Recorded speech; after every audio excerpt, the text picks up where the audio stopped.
In example 5, we have the integral of x to the n times ln x. So we can see we have a more generalized algebraic expression here.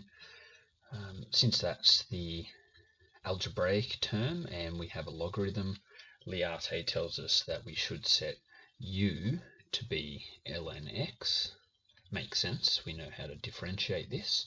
We get 1 on x. And we will set our v dash to be x to the n. And so what is v? Well, when we integrate, we raise the power and we put it over that power. Okay, so let's go ahead and evaluate our integral. The integral of uv dash is equal to uv, so ln x times this expression here. Might separate the constant out the front, 1 on n plus 1. Then we have x to the power of n plus 1 and multiplied by ln x. So that's our uv minus the integral of vu dash. So v, this expression once again, times u dash, which is 1 on x.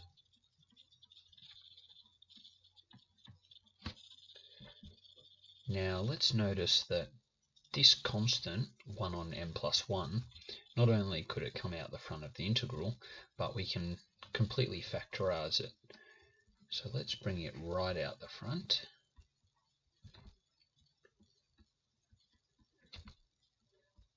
And let's also see what happens in this integral when we simplify. So we have x to the power of n plus 1, but that's over x. So what's going to happen to the power? Well, it's going to reduce by 1. So we just have the integral of x to the n. So now we can evaluate this. This first part's the same. And the integral of x to the n, well, we've kind of already done that, haven't we? That's x to the n plus 1 over n plus 1. And now that we've fully integrated, we'll also have our plus c. But a little bit of tidying up. So let's do that. We notice that both of these terms have an x to the power of n plus 1 in them. So let's drag that out the front and combine it with the fraction we already have. And so what are we left with in the brackets? ln x minus 1 over n plus 1. And there we go. So a bit more of a general problem, but still very easily achievable using integration by parts. Now before we do our next example, let's just have a quick chat about exponentials and trig functions. When we start with our old friend e to the x and we want to differentiate it, what do we get? Well, just e to the x. And so we could keep going. And if we go the other way and we want to integrate, we just end up back at e to the x. So it doesn't matter how many times we derive it or how many times we integrate, ignoring constants, of course. And what about trig functions? Let's start with sine x. When we derive it, we know that we get cos x. If we take cos x and derive it, we get negative sine x. Deriving negative sine x gives us negative cos x. And finally, to complete the loop, if we derive negative cos x, we get sine of x. And then obviously we could change the order. We could go backwards and integrate everything. Once again, ignoring the constants. So with both exponentials and trig functions, we have this cyclic or repeated nature to differentiating and integrating. And so let's keep that in mind as we have a go at our next example. The integral of x cubed times cos x. So which should we choose to be u? Well, Liate has a before t, so let's set our algebraic function to be u and our trig function to be v dash. The derivative of u is 3x squared, and the integral of v dash, v, is negative sine. Sorry, just sine, my bad. Sine. Okay, so what's our integral going to look like? Right, I for integral, we have uv, so x cubed times sine x,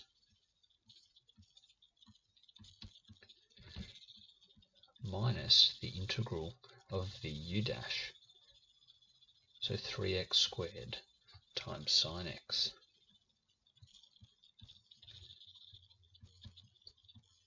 And so notice the integral we now have here is something that will require integration by parts again.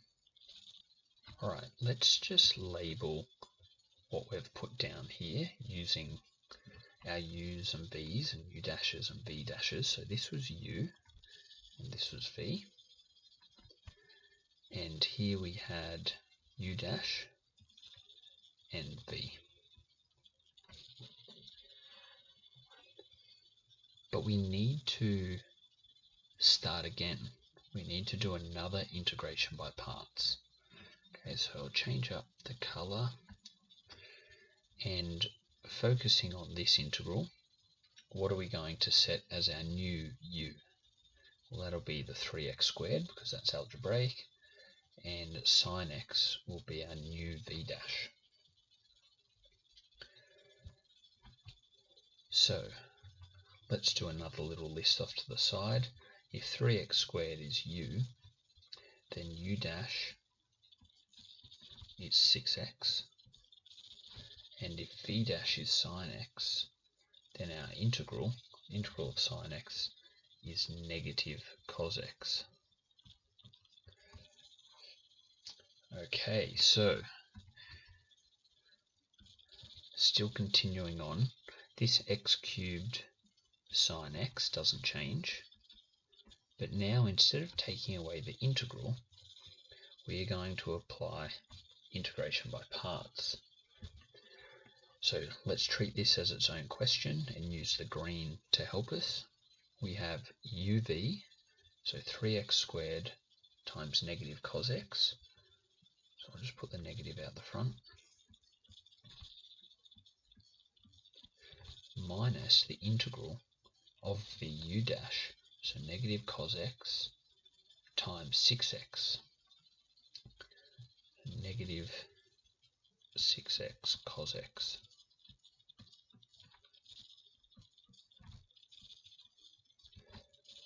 Alright, great. Now here we have a minus and a minus, so let's combine them to make a positive, which is a bit nicer. And then let's consider this integral that we have here. Once again, this will require its own integration by parts. Okay, but let's just have a look at what we've done so far. We still have this original u and this original v. This bit here, well, that was the second u combined with the second v. Right, so the 3x squared and the negative cos x combined to give this expression here. And then this integral came from v u dash, essentially. So we had our u dash here and our v. Remember the minus we just took out the front. But now we need to go again. So let's reset. Just focusing on this integral, we would set 6x to be our new u and cos x to be our new v dash. Alright, I think we need a little bit more room. And if we set 6x to be u, then that means our u dash is 6, and our v, the integral of cos x, well, that is sine x. Alrighty, so this is getting quite long and complicated. We've got to be really careful with all our minuses and our brackets. So we have x cubed sine x minus, inside the brackets we have negative 3x squared cos x, plus, and now we are applying another integration by parts, so we need a new set of brackets. And this integral, this uv dash as we've now called it, can be expressed as uv, so that is 6x times sine x, minus the integral of vu dash, which is sine x times 6, so 6 sine x. Alright, let's close our brackets. We have our curly ones and our square ones. And finally we've got to a stage where this integral does not require any integration by parts, so we can actually just go and evaluate that. At the same time, we might look at the minus sign, so we'll get rid of the brackets. So the first one we have minus minus, so we have plus 3x squared cos x, and then this 6x sine x is going to be affected by this negative here. So this becomes minus 6x sine x. But then we have this minus affecting this minus, so that becomes positive. But what's the integral of sine x? It's negative cos x. So we have minus 6 cos x. And our final thing is to put in our constant of integration. So that was pretty hectic. We had, well, let's look at the colours. We had 3 separate integration by parts to do. Okay, surely there's an easier way to do this. Let's have a look at this second last line of working. And once again, we'll go and put in the original u and original v. Then the second time we did it, we had another uv. And then the third time, we had 6x was what we called u, and the v was sine x. So the way integration by parts works, even when we have to do it multiple times, we keep getting the uv terms because they come outside of the integral. And notice that it was always the algebraic term that we kept differentiating and the trig term that we kept integrating. So whenever we have a situation like this, it lends itself to what is called the table method. So let's set this question up and do it again using the table method. So when we have an integral where we notice one function can be differentiated multiple times very easily, and the other function, in this case our trig function, can be integrated multiple times very easily, this is when we should consider the table method. So we have 3 columns where this middle column is for u, so all the derivatives, and the column on the right is for the integrals of v dash. So let's go ahead and fill in our first row with u and v dash that we've chosen. And once we've done that, the next step is to simply derive in this column and integrate in this column. And so we already know that we get 3x squared, and when we integrate cos x, we get sin x.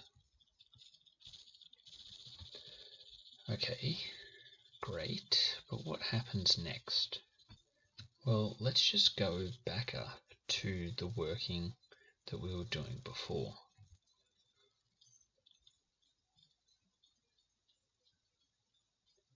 Notice that the very first uv that we wrote down was this x cubed times sine x. So in our table, we start with u and v dash. But the first thing that gets written down in the answer to our integral is u, so x cubed, times the first integral, sine x. So that means there's a link between the first row in the derivatives column and the second row in the integral column. So these guys here, x cubed and sine x. And then the next integral was this one, 3x squared times sine x. Let's go back.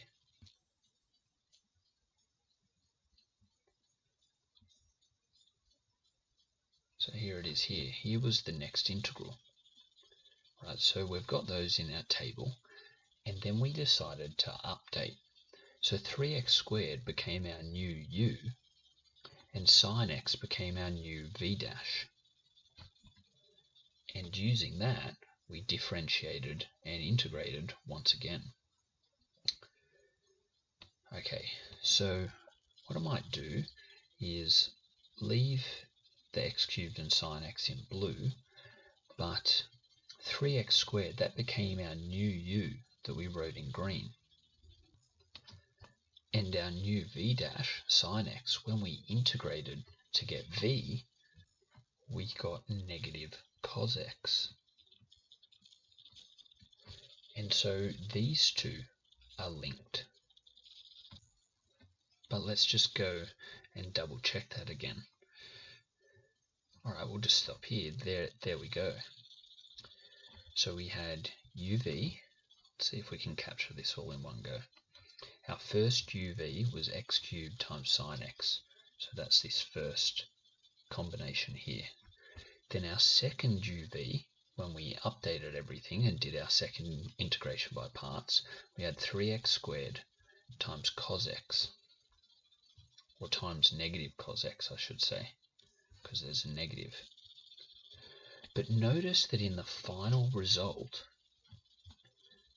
this negative, right, got turned around by this negative. So here's where we'll talk about the first column. This first column is to do with sine.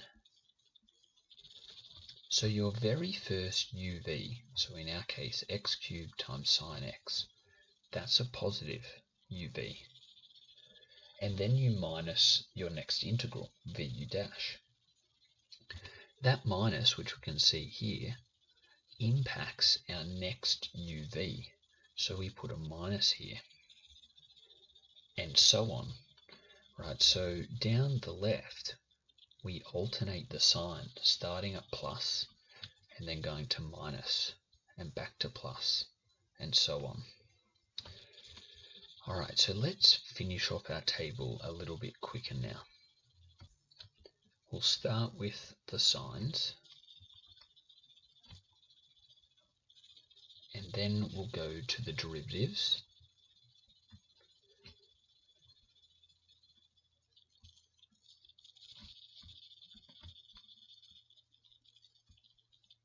And now let's go over to the integrals. So the integral of negative cos is negative sine, and then the integral of negative sine is cos.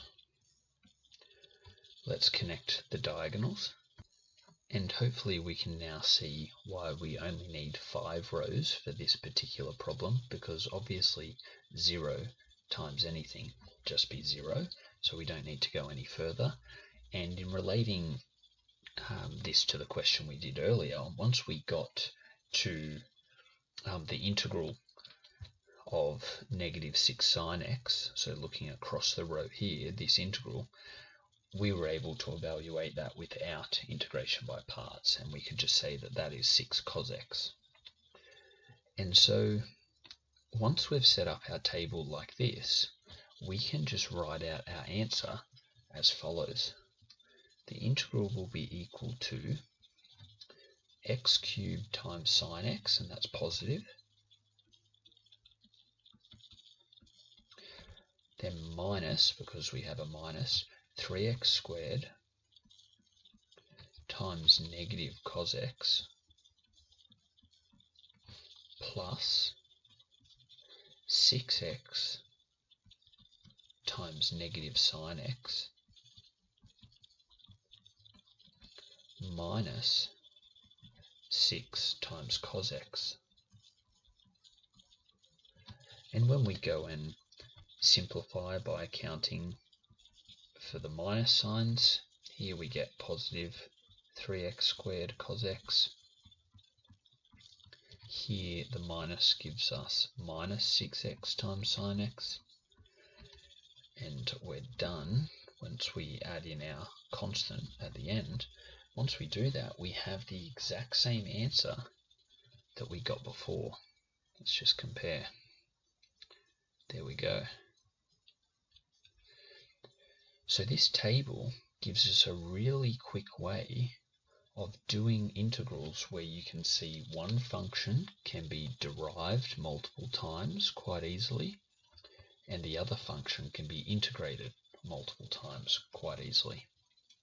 And hopefully you can see why we have to go diagonal, because we start off with u and v dash, meaning the first uv comes from these guys, and then the second uv comes from here, and so on.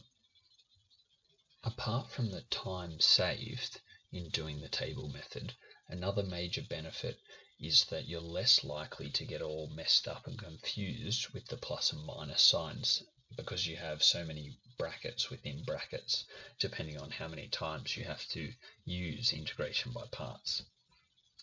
Okay, let's have a go at our final example. We have the integral of e to the x sine x. Now this is the main reason we were talking about the cyclical nature of exponentials and trig functions earlier.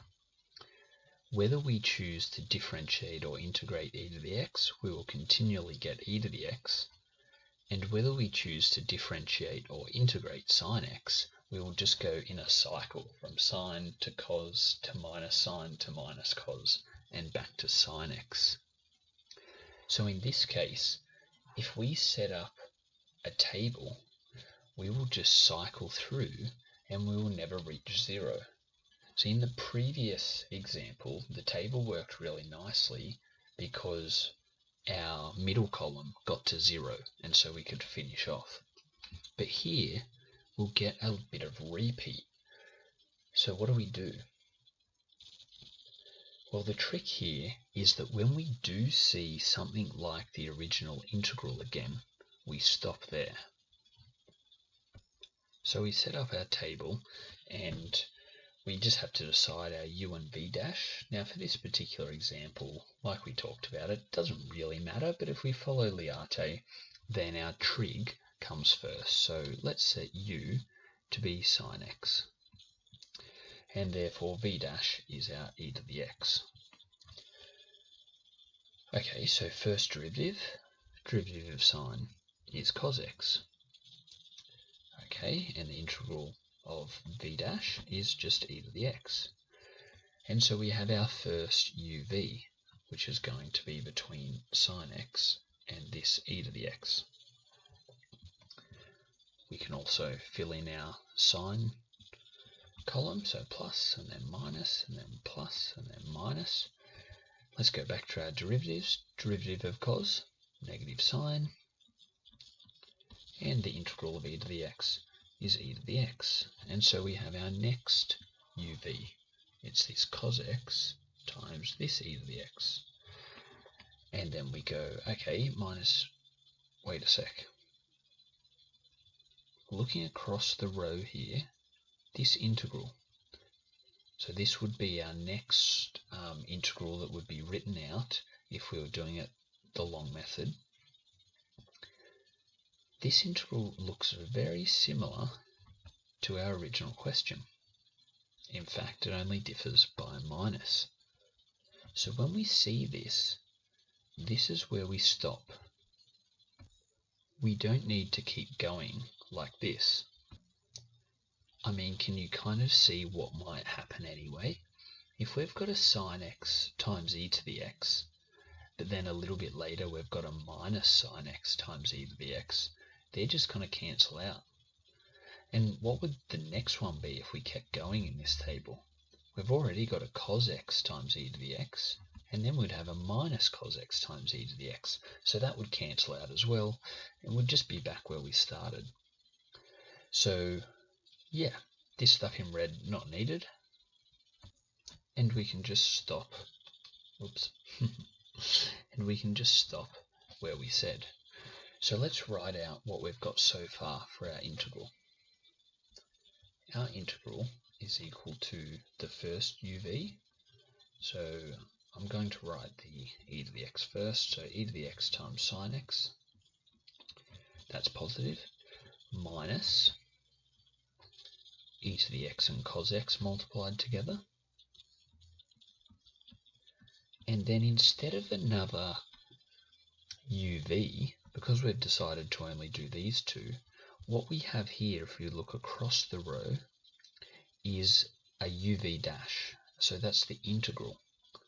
So we have plus the integral of minus sine x times e to the x.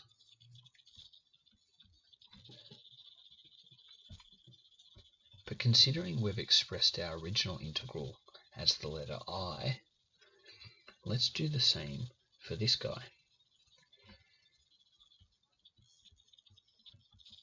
So rewriting this bit is fine. And then we drag the minus out, and we just have the exact same integral as what we started with.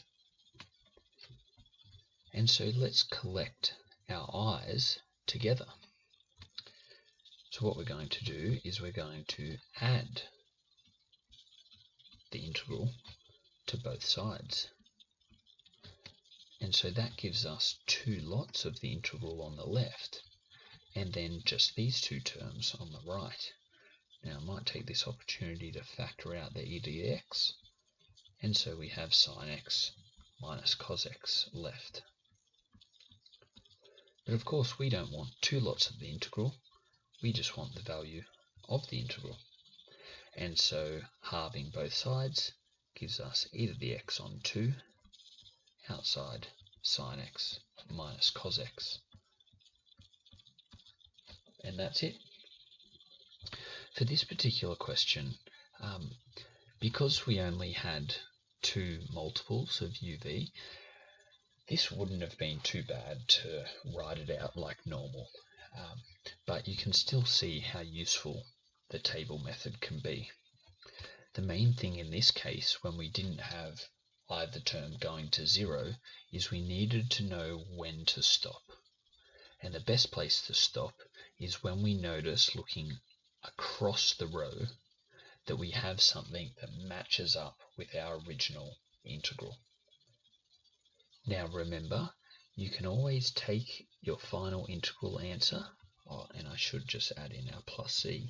You can always take your final answer and derive it just to double check that you do in fact end up at your original question. So you could take this expression here, use the product rule for differentiation, and double check that you do get e to the x times sine x. That finishes up our second of 2 videos on integration by parts. Good work.